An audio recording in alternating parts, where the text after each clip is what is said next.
It was September 22nd, 2013. It was my daughter's 10th birthday. 4 days prior, I had just had surgery. That night, I began to bleed from one of the wounds. I tried my best not to go to the hospital. We were supposed to celebrate her first double-digit birthday. Eventually, we had to head out. And on our way to the hospital, I looked over and said, I don't want to die tonight. I knew something was different than those 11 previous admissions that year.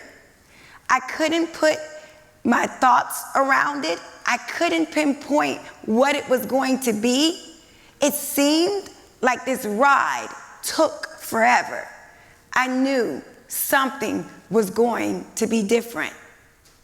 That night, the on-call surgeon walked into my room. He was about 6'5", maybe even taller, but to me, he looked like a giant. He was holding the information that I had been waiting for all night long.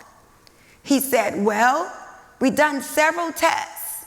Your liver, your kidneys, and your colon, pretty much all your organs are shutting down. I thought to myself, my organs shutting down? We know she's bleeding from her stomach, but we don't know where it's coming from. We're going to have to do an emergency surgery. I suggest calling all your family and friends because this might be your final goodbyes. And in that moment, I didn't know what to feel. Was I supposed to be angry? Was I supposed to be sad? Who defined emotions anyway? Who said I had to react a certain way? I'm gonna tell you, in that moment, I didn't know what to do. I didn't know how to feel. But all I knew is that I had to find the inner strength to fight. You see, growing up, excuses were tools of incompetence used to build monuments of nothingness. And those that used them were good at nothing but excuses, excuses, excuses. You see, for me, the excuse was the villain in my life. And if I made one, this thing called life, this terminal illness, it would win. Hi, my name is Xtavia, and my life defies the odds. I'm not supposed to be here today. Faced with death 3 times, diagnosed with lupus at the age of 15, and told I was going to be dead by 21. Even though I had dreams, I wanted to be successful. I wanted a family. They say plan, prepare for the future. I was going to be the next Wilma Rudolph, the next American track star. Faced with fear, anger, and hopelessness, I realized I could relinquish control to this thing called life, or I can seize life by the reins. Imagine a life where we shape the outcomes, and our narratives determine our responses. We're able to, in the rim, be able to identify our inner hero and our purpose. Rather than succumbing to insurmountable challenges, we wield the power to be able to make the decisions to change our outcomes, our actions, and our results. Instead of yielding to despair, we harness a strength, a dopamine, reconditioning our emotions and being able to fight and win this journey in life. You see, when I was diagnosed early, I had to make a decision how I was going to react to these emotions that I kept feeling. I was not going to accept a life cut short. Conversations with loved ones and God, a heart-to-heart. One day I realized that no matter what I did, I had to have the strength to fight.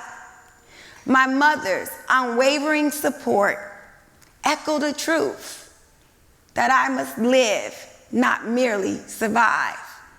I was able to fight and stand and look adversity in the face.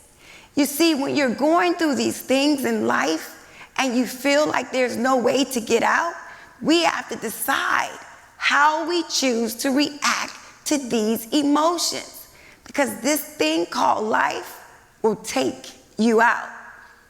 I stand boldly against adversity, like a boxer, taking a stance with my hands up, ready and willing to declare a knockout against life.